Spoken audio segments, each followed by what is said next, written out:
may isa pang milagro o marahil sa paningin ng iba, pero marami din talaga ang gustong-gustong malaman papaano nyo nagawang umasenso ang McKinney, naging international name siya at naging household name dito sa ating bansa. Samantalang nagsimula lang kayong napakaliit dyan sa bayan ng Porac. Can you share with us your journey, Sir Prudes? Sabi ng parents ko, the best that you can help these people is not just to send money for rice, but expand the business so that we can give them a job. Tapos, siyempre, alanganin kami dahil sa baryo namin noon, puro alikabok, sira yung daan, tapos yung kuryente, single phase, tapos how could you expand the business with this kind of situation? But our parents reminded us the value of gratitude. Sabi niya, mga anak, the reason why nandiyan kayo ngayon is because of the community. Sila yung unang customers natin, dahil sila sa atin namimili, yung kinita natin, nakapagpaaral kayo, natuto kayo, nagtagumpay kayo, it's time for you to pay back. So sabi niya, it's so easy to send money, yes, but working with these people, expanding the business, this is one thing na pagdating ng araw din yung pagsisisiyan. So, well, I called my brother, kahit yung telephone lang, yung pinapatak mo yung purse noon. Sabi ng kapatid ko, uwi ako. So, sabay-sabay ko uwi ng 1993. So, it's the family values of gratitude. When you have that gratitude, sabi ko, it's not for us, it's not for my parents, it's for the community. So, buong loob namin na magsasama kami and then expand namin yung negosyo. But again, pag-uwi is one thing. Sunod-sunod ang problema dumating sa amin noon, yung foot and mouth diseases in 1996. It so happened, it was the same year that both parents were recognized as outstanding Kapampangan for parenthood category. So, sumunod yung 1997, Asian crisis. So, yung having that kind of gratitude, tsaka yung ready ka na, tapos bigla kang papasukan ng problema ito, talagang for me as an accountant, CPA, I immediately called the four brothers. Sabi ko, it's time to close the business. It's time to downsize our operations kasi kako, with the value of peso now from 27, naging 33, 37, sabi ko, it's impossible to continue the business. And they easily agreed. I was able to convince them. But the next question is, who will tell our parents in the evening? Kasi we stay in one house for more than 15 years, working together, sleeping together, may isa lang kami room, then at the back, yung gawaan ng factory, yung planta.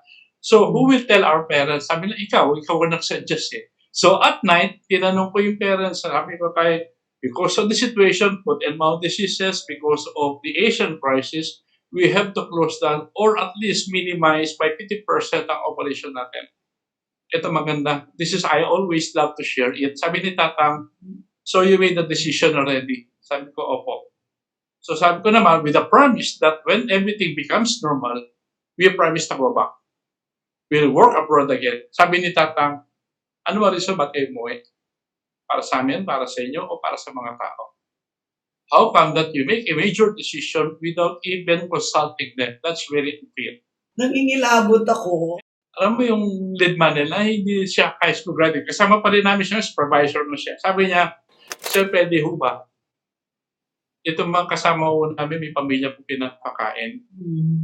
More than 3 years na po namin silang kasama. Kung sila'y mawawala, parang wala kaming mukhang hiarap sa kanila. Pwede ho ba, isa na kalahati, gawin ho natin isang grupo, MWF, isang grupo, KPSS. Wala tayo tatanggalin, may pamilya po sila. Sabi sa mga kapatid, ngayon kako, buo na yung pag-asa natin. Kasi kako, sinasabi ko, yung lugar, it's not the best place to start a business. But with this kind of people, when they look one another, the welfare, not only of their family, but of their co-worker, kako, there will be a miracle. And we will be working together with this. So, lo and behold, ito yung nangyari sa amin. We work together, and this is time we decide to expand the business.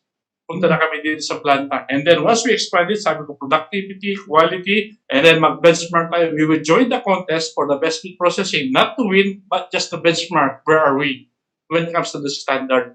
Yes. First kami sumama, 2004. We belong to the top 5. Sabi ko, at least finalist tayo. Our job is not to win, but really kung anong kulang, ayusin natin. Ang competition natin, sarili natin. So we try to improve it. And the next year we joined, we won the best meat processing plant. Not once, not twice, not thrice, but naging girls lang pa kami in 2006. We never stopped. Sabi ko, next question, what is after we already been get the standard ng local? Sabi ng tao ko, so let's go for ISO. Let's test the global standard. I don't even understand that time what is an ISO. So sabi ko, let's do it. Let's call the people tomorrow. Let's have a parade, mag-barbecue tayo, magkape tayo, pandasal. Let's inform them that we go for ISO. But for me, I don't understand what ISO. Sabi sa akin, sir, it will take us at least 18 months. But I told them, I don't care how long will it take. Let's start tomorrow. So that couple, well, not 18 months, not 12 months. In 6 months, we were being certified, the first ISO certified in the Philippines, the first in Asia, and second the world. So sabi ko, nandun na yung sinasabi na you must be proud of, not because of McKinney, but because of individual contribution to the company. Kaya lang yung butterfly namin kako, okay, nananalo tayo ng international award, pinapunta tayo sa Geneva, sa Switzerland, sa Paris, paranggap natin itong mga international. What for? It's not the award. Then in Paris, nung nandoon ako, nagulat ako, there are a lot of people coming from different countries na natutulog sa kalsada. Families, children, old age, naka-blanket lang, namamalimos, galing sa Middle East, nandun sila. And I was given a chance to talk for 10 minutes in that convention. Alam mo, na-trigger sa akin. Sabi ko, how can we say that we as a business was succeeded when we see people in the streets? In the ng Paris kako. Sabi ko, this is not the McKinney way. The reason for business is not just for money, but have contribution to the community. And sabi lang, and I think everybody feels part. It's not about the business, about numbers, but that business should always have an impact to the community. Okay. So, hindi natigil yun. Sabi ko, award is nothing. Ang ganda naman ang kwento nyo. Napaka-inspiring. Sa inyo po, Sir Prudes, ano yung mga valuable insights and lessons na meron kayo na pwede ninyong ibahagi sa ating mga tagapanood na maaaring nagsisimula pa lamang ng kanilang mga family corporations? Well, sa amin siguro, ang kagandahan nun is the training at saka yung tinuro sa amin ng aming mga magulang. Napaka-importante na as the basic foundation. Hanggang sa malaki kami, kahit magkakasama sa meeting, tingin lang, galaw lang, nakakaintindihan kami magkakapatid. We don't have to talk. Sometimes, pag may kausap kami supplier, tingin lang, gesture. We understand each other. So siguro, ito naman ang prinsipyo na tulad ng pagka talagang nagkakaintindihan kayo, yung respeto, yung mutual respect, yung pagtitiwala at kahit pagmamahal. Wala kayo ibang isipin eh. When we discuss, when we talk, it's not ako magaling o hindi, o siya magaling, o siya panganay, siya gusto. Hindi ganun ang usapan. Ang lagi tinatanong namin, ano bang tama? Ngayon, pagka meron kaming diskursyo, limbawa, 5 kami, isa ayaw, dalawa. Ang sasabihin ni tatay, okay, mag-post muna kayo. Then bukas, yung stand ng 2, punta ka sa kabila. Yung stand, 2 naman, punta ka sa. So that you will see from the perspective ng kabila. So when we discuss the issues, it's not I, it's not him, it's not anyone, but we discuss issues for the common objective. And then decision will be made based on the goal, hindi base kung sino nagsalita, kung pangalan hindi. Pero after that, kaya boto mo o hindi, tama man o mali, pag nag-decision na, we will support that decision. But in the process, kung mali, tatama namin. So it's the mutual respect, the mutual na love and understanding, and even mga asawa, mga in-laws. Ito yung, siguro magkakasama kami, marami na for 15 years, sa isang bahay. Not once hindi kami nagkatampuan, not isa man lang wala ng away, because we are focused on the common goal. Ang lagi sinasabi ng magulang namin, anak, may hindi sa inyo, hindi sa amin. Pinagkatiwala lang. Don't ever forget that. So ano man ang challenge na dumating ninyo, always consult the Lord because hindi kayo pababayaan. Challenges may come and go. Disruptions outside and within will come, but don't ever be tempted na yung disruption o tukso na yon, it will affect yung goal because the goal na identify namin, we have to work with the community. Yeah, I heard a lot about hindi lang sa inyo from marami akong napagtanungan. Napakaganda daw talaga ng legacy ng inyong magulang. Siguro nakatulong ng malaki yung pareho silang educators, ano, Sir Prudes. At masaya ako na nalaman ngayon na sa isang family corporation na tulad ninyo, talagang maganda ang inyong samahan kahit na nung kayo yung mga nagsipag-asawa na.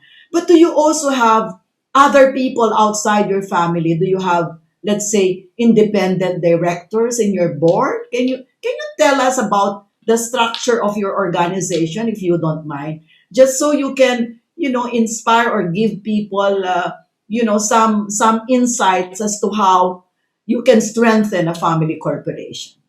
Yung sabi kasi ngayon, kami mga magkakapatid, kami 4 member ng board, pero at the same time, bawat isang area, may kaya kami hawak. Meron kami yung, let's say, VP for Finance Administration, isang kapatid ko, isa sa procurement or logistics, no, in supply chain. Meron isa sa marketing. So, aside this one, meron kami below that one, we call it the mga execom. So, kami naman parang nandun, pero ultimately, the objective na ay really to involve the middle management kasi ultimately, I have only one daughter. Tapos yung si kuya, dalawa. Yung isa kasi, yung panganay na, diba, na-aksidente in 2005. So yung isang anak nasa US naman. So yung isa, kasama na namin ngayon sa Pinas, kasama na namin sa procurement ngayon. Yung anak ko, 11 years old pa lang. So makikita mo that there is a in between.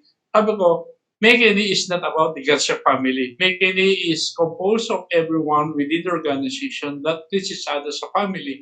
So ang challenge namin ngayon, we are now preparing the whole organization na nating araw, pure sport na kami, pa-exit na kami. So we want to train them sana yung values. Marami magagaling, marami kami mga managers lahat yan. But at least we are trying to, yung mga values, trying to uphold those values para pagdating ng araw na wala na kami, it's not about us, it's the whole organization. Kaya sabi namin, it's time for us to prepare for the next generation, not necessarily the member of the family. So ito naman yung pinagahan namin ngayon. Sa paghahanda, we are now going global. We started exporting our products and supposed to be last year nakapagsimula na tayo sa operation sa US. So nagkakaroon tayong, we have 12 products already been approved and by the USDA, the FDA. Unfortunately, because of the Project COVID, it was a blessing disguise and hindi pa kami tumuloy. But it is a temporary setback. But we really want to bring the brand outside the country, not for on the brand, but really to inspire Filipinos around the world that from a backyard, we are going global. Posible pala pag nagtulong-tulong at iwasan ng pride, iwasan ng anuman ng ano. It's really a decision of the whole organization.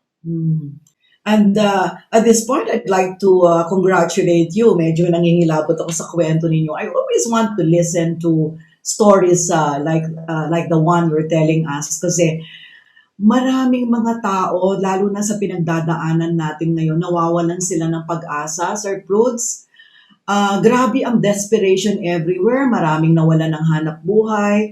Pagkatapos, grabe yung nagkakaroon ng krisis pang ekonomiya. Ito naman, dinaanan tayo ng bagyo. Pagkatapos, meron na naman bagyong paparating. Pero malapit na ang Pasko, Sir Prudes. Kailangan siguro maghatid din tayo ng mensahe ng hope and faith and love, di ba, sa ating mga kababayan. So at this point in time, bago po tayo magtapos, I'd like to invite you to give your Christmas message to all our televiewers, doon po sa mga kasama ninyo, kababayan niyo sa Porac, dito po sa mga Kapampangan who are everywhere in the world, and especially to Filipinos na nasa iba't ibang bahagi ng bansa. Give them your special Christmas message as a parting word for this interview with you today, Sir Prudes. Okay. So kami naman nagsimula ang Mekeni because of the eruption ng Pinatubo. Out of this eruption, yung devastation ng binuo, nabuo ang Mekeni at lalo tumibay. Dumating yung foot and mouth diseases, lalo kami tumibay. Dumating yung Asian crisis, gusto na namin sumuko, pero maraming taong tumulong sa amin upang hindi kami sumuko. Dumating yung ASF last year, at yung brand namin talagang tinama, pero sabi namin, We will not surrender. We will show everyone na hindi tayo ganito, and then we will going to survive by helping others. That was our target last year before the COVID. So sabi namin, how are we going to help others? We will rise by lifting others. Others are those mga bayani ng mga Pilipino.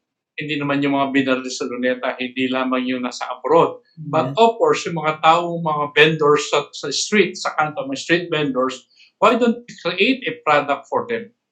A products na makakatulong sa kanila, lalaki ang benta nila because of quality, mapapag-aral din nila ang kanilang mga anak. Pagdating ng araw, in 15 to 20 years, yung mga anak na ito ay magaling magnegosyo kasi nakita ang buhay sa kalye. So sabi ko, we will rise by lifting others. So nung sinabi namin, pinag-uusapan, who are the others? Ito yung mga bayani na pilit na binubuhay ang pamilya.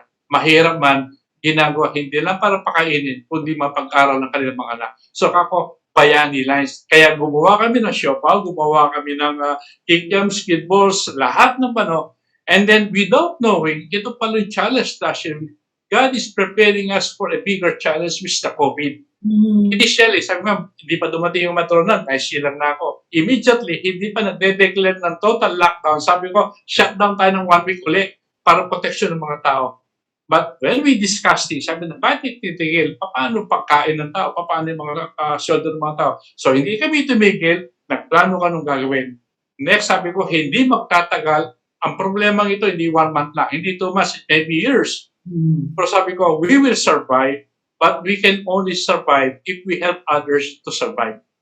So ngayon, habang nabubuhay tayo, ang problema hindi mawawala. Maybe problema sa pamilya, maybe problema sa environment, sa lahat yan. Pero as individual, tinetest lang tayo, sinusubo o pinapalakas tayo ng Panginoon. Just keep on trusting the Lord. May dahilan as long as your goal is according yung gusto. Nandun yun. Pasko man, araw-araw, sabi natin Pasko. Pag sinabi yung araw-araw, meron tayo magaling na consultant na nasa itaas. At the end of the day, ang practice ko, Lord, what I have done for the day from morning to this one, ano po ang kulang na ginawa ko? Ano ba ang tama o maling ginawa ko? By consulting the Lord every night, the next day, sabi ko, Lord, babawi ako bukas. So it becomes now every day is a Christmas day, offering our lives to the Lord. Na kung may mali, itama. Kung sakali mayroon ka din gawin. So it's more on the advanced preparation. Pagdating ng araw, nabubuo mo yun, maintindihan mo, then you feel yung masaya ka. Not because may problema, but minsan sabi nga, Lord, disturb our comfort zone.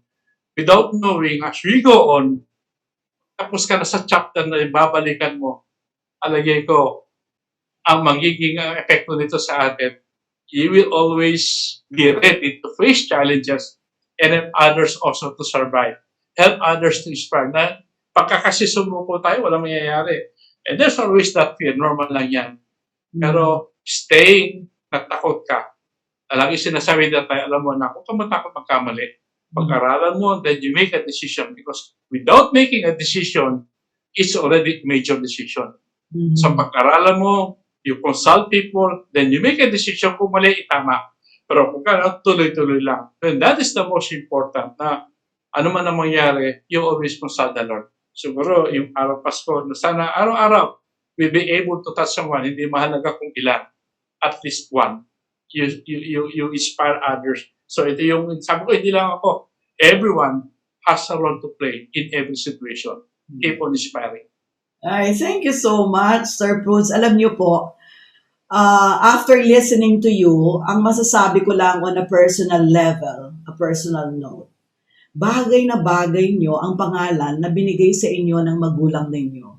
Prudencio. Di ba?